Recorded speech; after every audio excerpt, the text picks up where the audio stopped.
এই সরকারের যতটুকু সময় দরকার, যতটুকু প্রয়োজন, সেই প্রয়োজন অনুসারে অবশ্যই সেই সময় তাদেরকে নিতে হবে। কিন্তু আবার এই সরকারের মাধ্যমে সব সমস্যার সমাধান হয়ে যাবে, এটাও আশা করা ঠিক না। আপনারাও আশা করবেন না যে এই সরকারের মাধ্যমে সব সংস্কার হয়ে যাবে। আবার এই সরকারও আশা করা ঠিক হবে না যে আমরা সব সংস্কার করেই একটা সমাধানে নিয়ে তারপরে নির্বাচনে যাব। দুইটার মাঝামাঝি আসতে হবে এবং জনগণ যে আশা নিয়ে বুক বেঁধে রাজপথে নেমে এসেছিল, আজকে এখানে ছাত্রদের রক্ত ঝরেছে, শ্রমিকের রক্ত ঝরেছে, ব্যবসায়ীদের রক্ত ঝরেছে, আমাদের সাংবাদিক ভাইদের রক্ত ঝরেছে। কাজে এই দাবিটা কিন্তু সবার চিন্তা করেই আমাদেরকে সামনে এগিয়ে যেতে হবে। এই সরকার একটি রোডম্যাপ যাতে ঘোষণা করেন এবং রাজনৈতিক দলগুলোর সাথে আলোচনা করে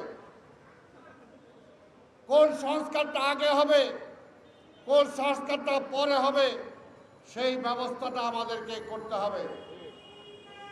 অনতিবিলম্বে এই নির্বাচন কমিশন, আমরা আশা করছি আজকের মধ্যে পদত্যাগ করলে এই নির্বাচন কমিশন পুনর্গঠন করতে হবে। এমন নির্বাচন কমিশন সংস্কার সহ তারা কিভাবে একটি গ্রহণযোগ্য নির্বাচন করতে পারে, সেটার জন্য বিভিন্ন রাজনৈতিক দল, বিভিন্ন পেশাজীবীর মতামত নিয়ে এই সরকার নির্বাচন কমিশনকে ঢালাওভাবে সেজে তাদেরকে সেই দায়িত্ব বুঝিয়ে দেবে যাতে তারা এখন থেকে কাজ শুরু করতে পারে। এবং আওয়ামী লীগকে বলবো, আপনার এই পরিণতির কারণটা আপনারা ভুলে যায় না। আওয়ামী লীগের নেত্রী শেখ হাসিনাকে বলবো, আপনাকে বারবার বলছিলাম এই পথে হাইটেন না, এই পথে হাঁটলে আপনার এই পরিণতি হবে। এটা কিন্তু প্রকাশ্যে মিটিংয়ে বলেছিলাম। এই সময় শুনেন নাই।